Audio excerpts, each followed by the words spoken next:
we are for the first time understanding the cell biology of mental illness. Machine learning helps you to keep 50 or 100 pieces of information or more. We have ketamine, a drug that alters sensory perception, and psychedelics within a year or so very likely to be approved by the FDA. How much do you think neuroscience in general, and then also your own career, is characterized by this set of like serendipitous findings rather than people going out of their way to prove theories that they already believe are true? If you already know the answer to your question when you start out, it's not really discovery. It means that the discovery actually occurred earlier. All right, I'm here today with Dr. John Krystal. He's the chief of the Department of Psychiatry at the Yale Health System. He got his undergrad degree from the University of Chicago. He went on to Yale Medical School for his medical degree, and he did his residency training there. He's got leadership roles in all sorts of other institutions. His areas of research interests include the neurobiology of depression, PTSD, addiction, schizophrenia. He's perhaps most well known for his famous work on ketamine as a fast-acting therapy in the treatment of depression. I appreciate you letting me talk to you today. Well, Mustafa, it's a pleasure to chat. I wanted to start with asking you a question about your father. You talked about him before in previous interviews and also in lectures you've given. You mentioned how you admired that he drew on multiple intellectual fields outside of just medicine that informed his psychiatric practice, which includes arts, humanities, other scientific domains. And I was just curious, what are some examples of these? And you also said you were inspired by this. So is there something you comes to mind that you want to say about that? Well, my father always said that I would never regret anything that I learned. And he often said that to me when I was trying to avoid learning something that I was supposed to learn growing up. But it really was true. He was someone who was inspired by art, by literature, by theater, by movies, by scientific advances. He read extremely broadly, and I think was a big inspiration for both my brother and I. I think at its heart is a fostering of a sense of curiosity and openness. And those two traits of being curious about what's going on, what's really happening, and finding different sources of inspiration is really a tremendous gift if you can nurture that as a scientist, because you never know where the advances are going to come from, and you never really know what's going to help you to take what you're doing now to the next level, which often means meeting new people, often means being open to new ideas, learning new technologies, things like that. And my father was a wonderful example of someone who had that kind of openness and curiosity. Yeah, that's very cool. Often people say about people considering different fields to go into if they're already in medical school, that it is that creativity, which is something that's good for people who want to go into psychiatry. Do you think it's something important for psychiatry in particular to have this creative interest in areas outside of just medicine? I think that the fundamental curiosity that helps psychiatry is being curious about other people's experience.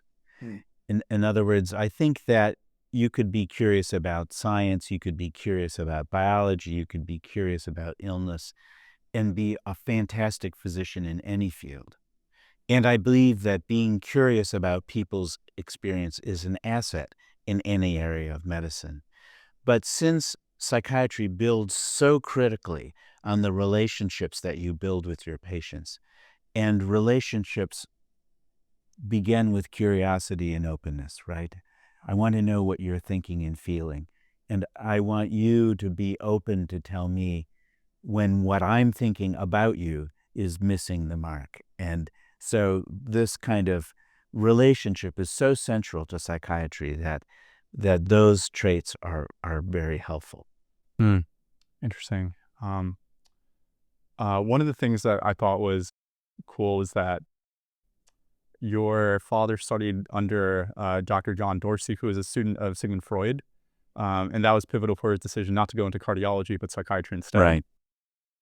Do you have any influences in some of these like early psychotherapists that modern like psychiatrists or neuroscientists sometimes are not super interested by?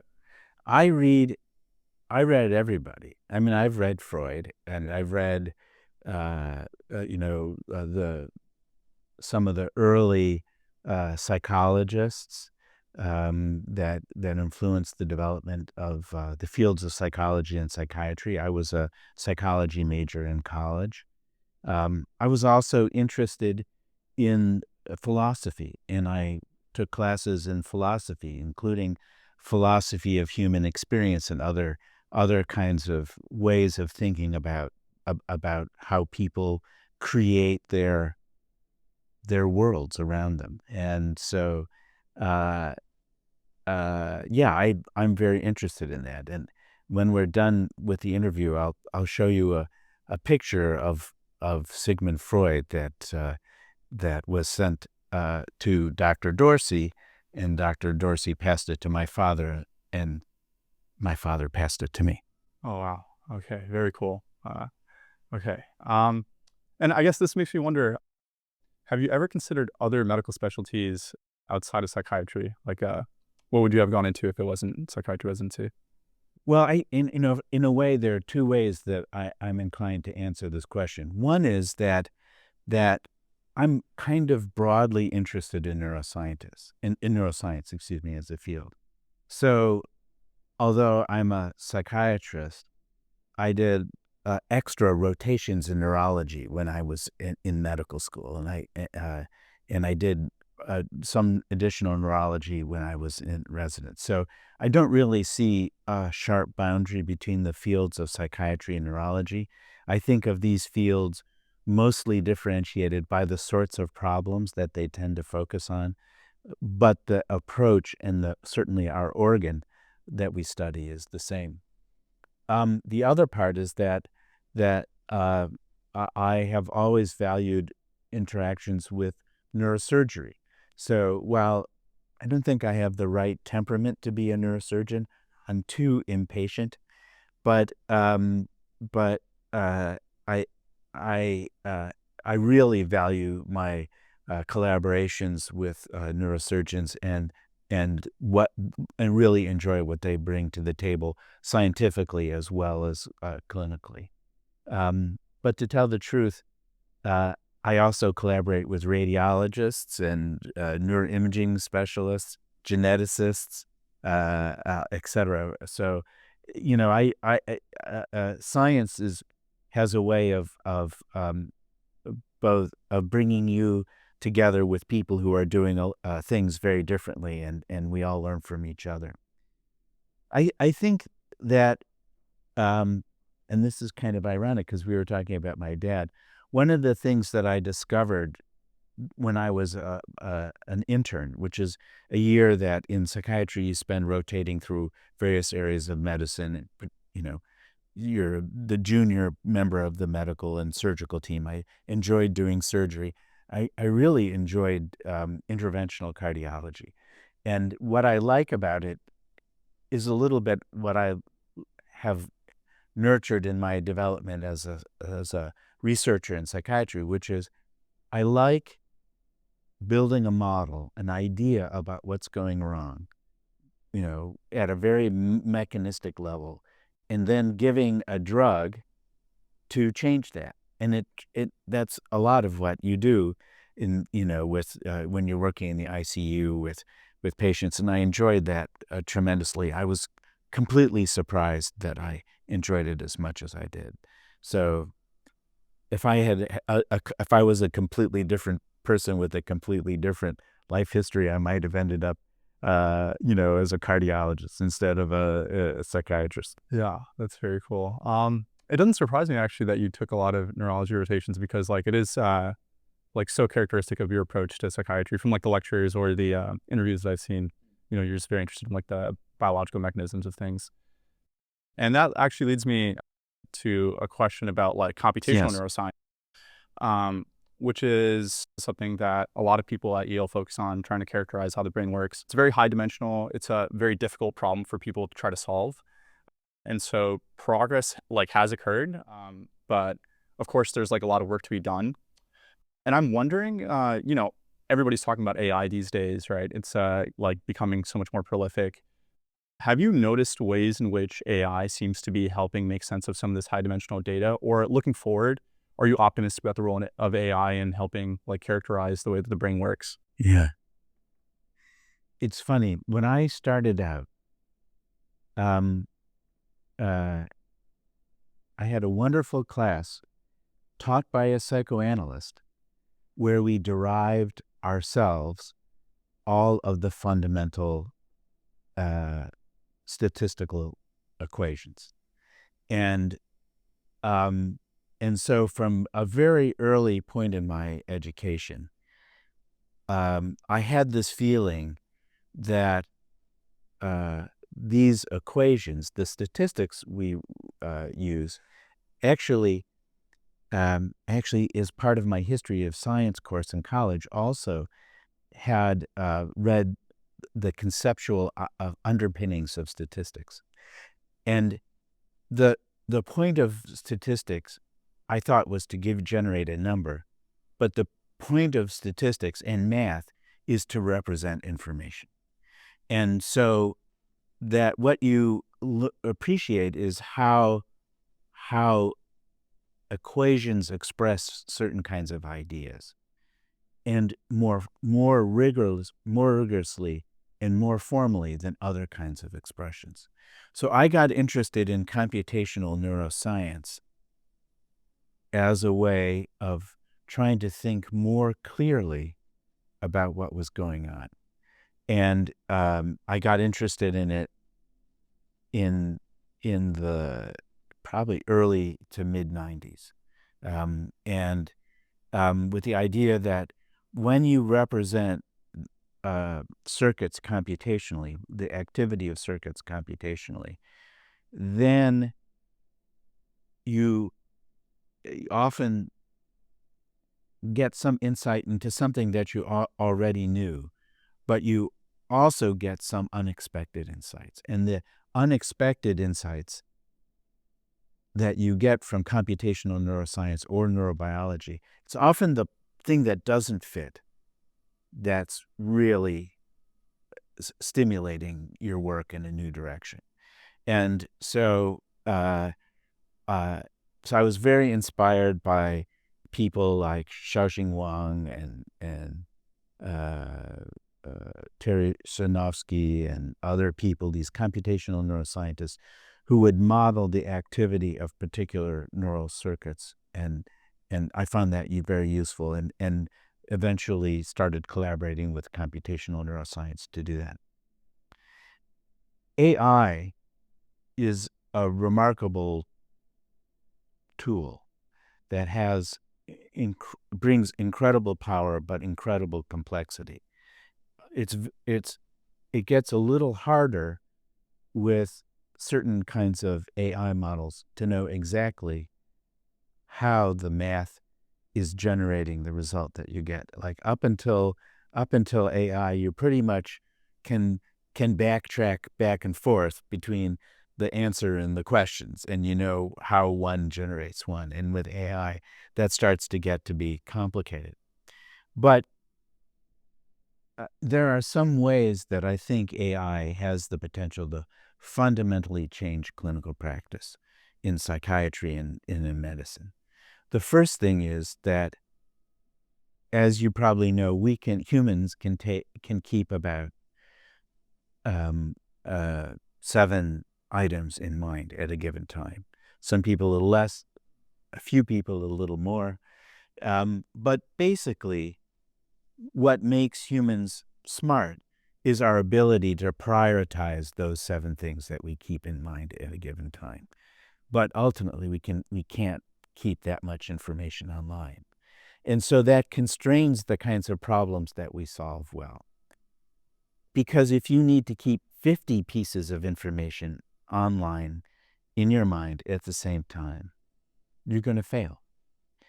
But that's what machine learning does. Machine learning helps you to keep 50 or 100 pieces of information or more, and to get from each of those pieces of information what they can contribute to answering the question that you're trying to answer. And in that way, for these kinds of predictions, like what medication should I try for you? What psychotherapeutic approach should I try? Are you at risk for self-harm? Are you someone who will not tolerate the side effects of medication?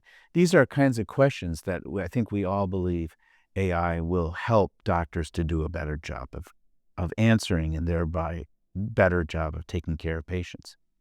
On the other hand, there's a whole other part of AI, which is enabling exchanges between the computer and people, to use the computer as an educator, as a guide, as a therapist, as a clinical assessor, where the AI may enable computers to do aspects of diagnosis and to make recommendations about treatment. We're so much at the early stages of that process in psychiatry, but you can see it coming, right? So I think AI, this is kind of a pivotal moment as we transition, just as the t-test, the most basic statistical test, transformed research, just as the ANOVA, the analysis of variance, transformed, more complex analyses and time-dependent analyses, and so on and so on. AI not only is a tool that changes the way you analyze data, it's a tool like these other ways that change how you think. And that will be, I think, extremely profound for psychiatry. Yeah, definitely agree. I think one of the interesting things that you said early on in your answer was about how one of the challenges with using AI now in research is you can't really track backwards to being able to understand the totality of the problem. And then, related to not understanding the whole problem, you also mentioned that often the most interesting thing that happens with some of these equations that you use to try to model how the brain works is when they go wrong, when your theory ends up not being correct. And it just reminds me of the fact that a big part of how you gained recognition was through the discovery of ketamine as a short-acting treatment for depression. Yet the discovery was serendipitous in that you weren't looking for ketamine to have those effects. Instead, you were originally studying the effects of NMDA antagonism in schizophrenia.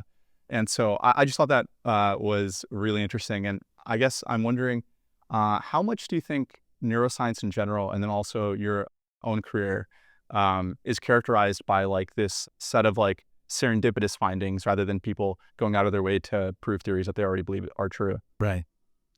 So I think the answer is, if you already know the answer to your question when you start out,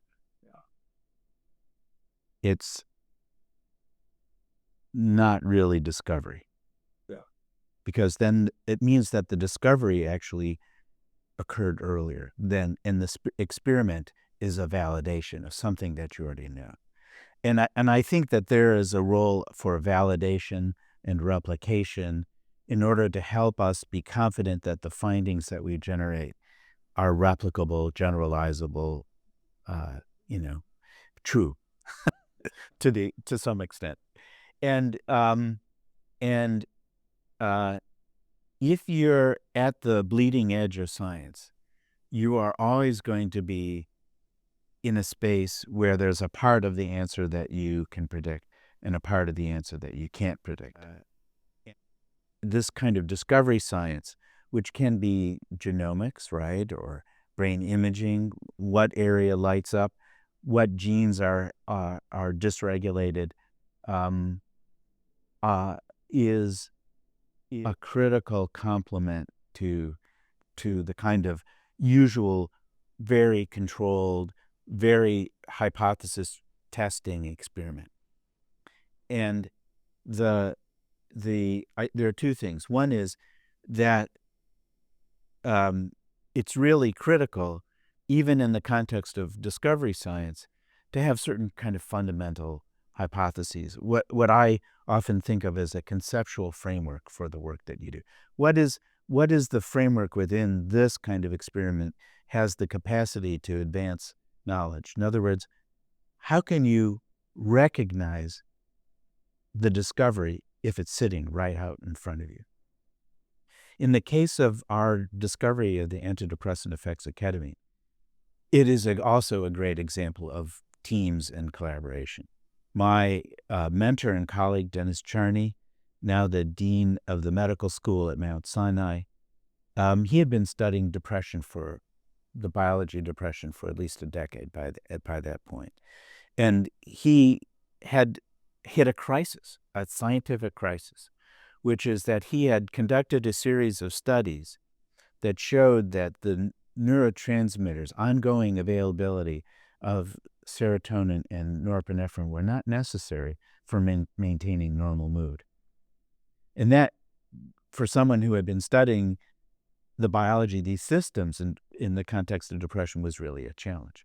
And I had been studying, as you point out, glutamate in relation to schizophrenia, where we had kind of earlier shifted our perspective from focusing on dopamine, another one of these monoamines like serotonin and norepinephrine, to thinking about the intrinsic functions in chemistry of the cortex. So we had a kind of conceptual framework of what we were using ketamine for, which was to probe the integrity of glutamate synaptic signaling. In depression, if depression wasn't norepinephrine and serotonin, maybe it was depression too was a cortical disorder, and maybe too glutamate synaptic dysfunction was critical. And we could use ketamine again as a probe of that synaptic dysfunction. And when we did that it was in the context of that conceptual framework that we ended up seeing this rapid antidepressant effects of ketamine, which we could not have predicted. All right. On the question of ketamine, there are so many questions that I could ask. I guess one that I'm wondering is when you hear about some of the like antidepressant effects of ketamine, I'm not sure how much you think that the disassociation is important in its therapeutic function. But it does sound kind of similar to the way that other psychedelics work, in that like you lose a bit of your memory and then you're able to look at something with like a new valence without your memories in the way. And so do you see utility in ketamine that stands out for things like depression, where it works better than other psychedelics? And in general, like what are your thoughts about like the other psychedelic drugs that people talk about for mental health? So it's really interesting at this moment that we have ketamine, a drug that alters sensory perception, and psychedelics within a year or so very likely to be approved by the FDA. Because in the field of mainstream psychiatry, we've never used these kinds of drugs therapeutically in any kind of meaningful way. There was a period in the 60s before psychedelics were made Schedule 1 where there were some clinical practices that used them. People like Cary Grant reported being helped by psychedelic drugs, others. And but they were never received the kind of rigorous study that they've received now. What's interesting about both of these drugs is that they have very distinct initial neural targets. They have slightly kind of different effects on cortical circuits, but they have a common effect on what we call neuroplasticity, which they both rapidly recruit a kind of brain resilience mechanisms that restore synaptic function in circuits involved in mood and regrow actual synapses very rapidly. And that the duration of their benefits tend to last about as long as the regrown synapses last. So the question is, you might say, what is the relationship between the psychedelic effects of these drugs and the perceptual effects of ketamine and these benefits? For ketamine, I'm pretty confident that the perceptual alterations are a marker that you've gotten enough ketamine into the brain. In other words, if ketamine dose is too low, you don't get therapeutic effects. If you anesthetize people on ketamine, you don't get antidepressant effects. And so as you reduce ketamine dose from the anesthetic range into the optimal range, it's at that phase that people have psychedelic effects. And if you give higher doses of the drug, you get more perceptual changes, but you don't get more therapeutic effect. And there are some people who don't get much dissociation, who do quite well therapeutically. So I think that psychedelic effects of a drug like ketamine, perceptual changes, dissociative changes, are more a marker that you're sort of in the right dose range. Now, you said something that I want to come back to and highlight, which I do think is something interesting about ketamine, which is that when you activate maladaptive memories, trauma memories, addiction memories, in other words, a person who has alcohol drinking problem, if they hold a drink and smell it and reactivate all of those associations to alcohol, and then you give a dose of ketamine, you tend to weaken those associations to alcohol that drive craving and consumption. Or you tend to weaken the power of those trauma memories to be upsetting and to intrude on your life and to be distressing. So I do think that there is a part to the acute effects of ketamine that can, in certain circumstances, be harnessed to alter memory in ways that are therapeutic. Not so much make people forget things, but to weaken the power of these maladaptive memories to have force in your life. And after all, that's kind of what we do in psychotherapy. So you might say that this could be an enhanced form of psychotherapy. And the other part of these drugs is that, as I mentioned, say 24 hours after a dose of ketamine or perhaps psilocybin, this is a state of heightened neuroplasticity. And that heightened neuroplasticity may be a time when traditional psychotherapies may be more effective. And there are the beginnings of research that suggests that might be possible as well. Oh, very interesting. I was curious to ask this.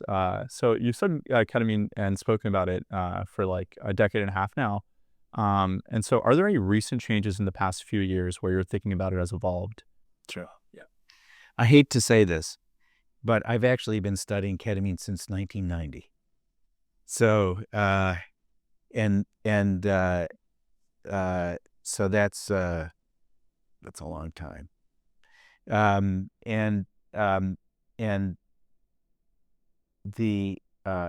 in the last 10 years or so, there are a number of ways that our thinking about ketamine has evolved.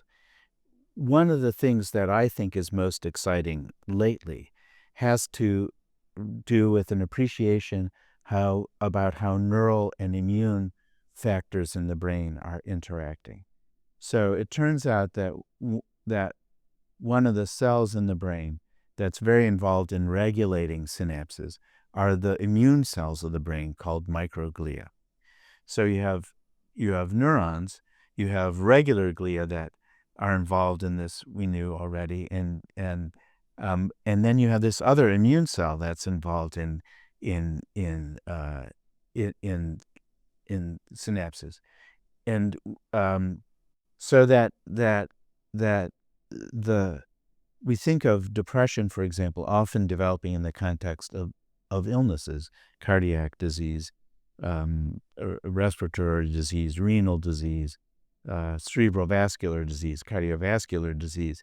And what all of these conditions have in common is inflammation.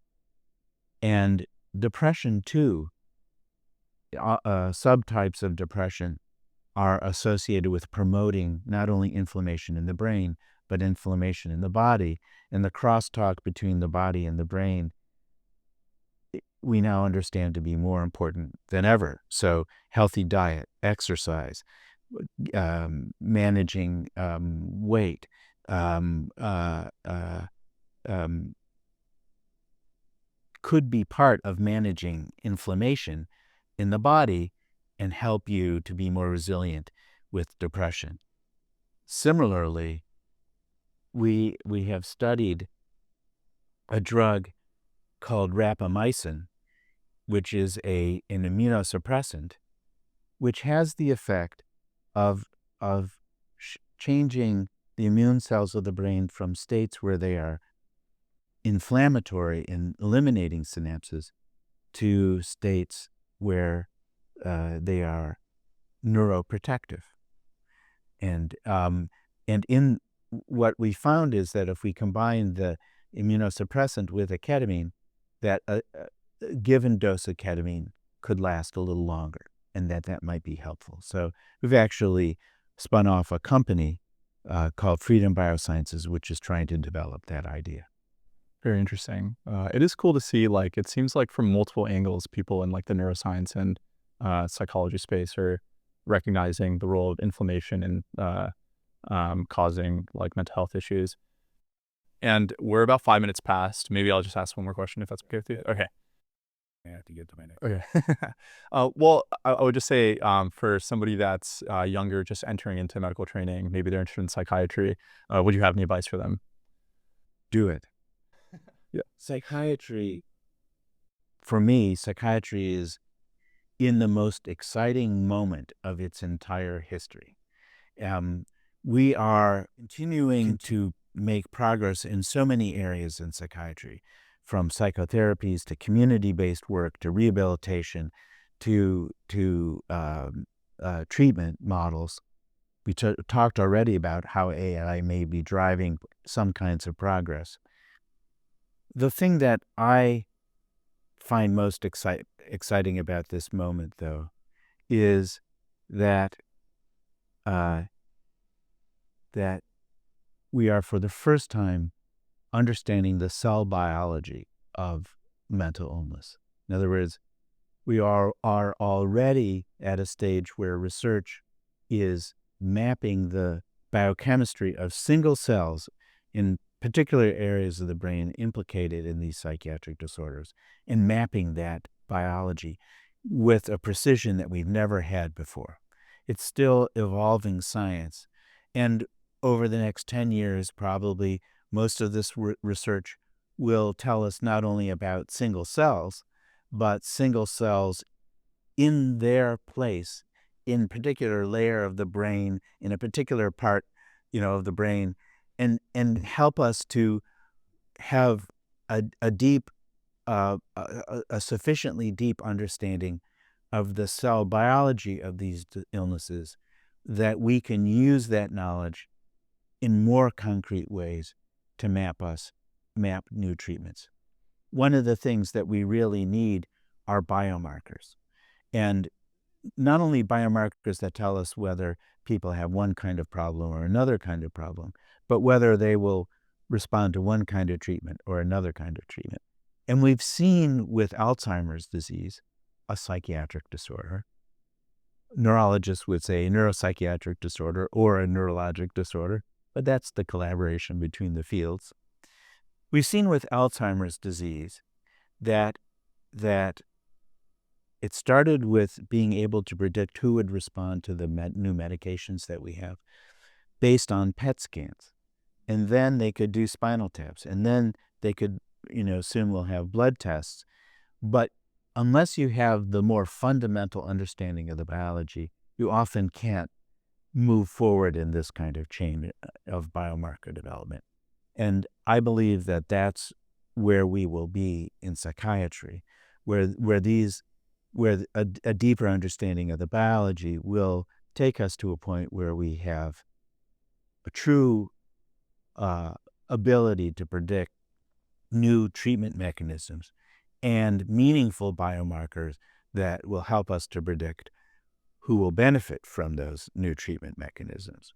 So to me, this is just so exciting, and I'm almost a little envious, maybe very envious, of people who are starting their careers now, who have such a stronger scientific platform for understanding these problems, making progress, scientific progress, and being more effective in caring for their patients. So psychiatry is a great field, and I really think this is the moment to get into it.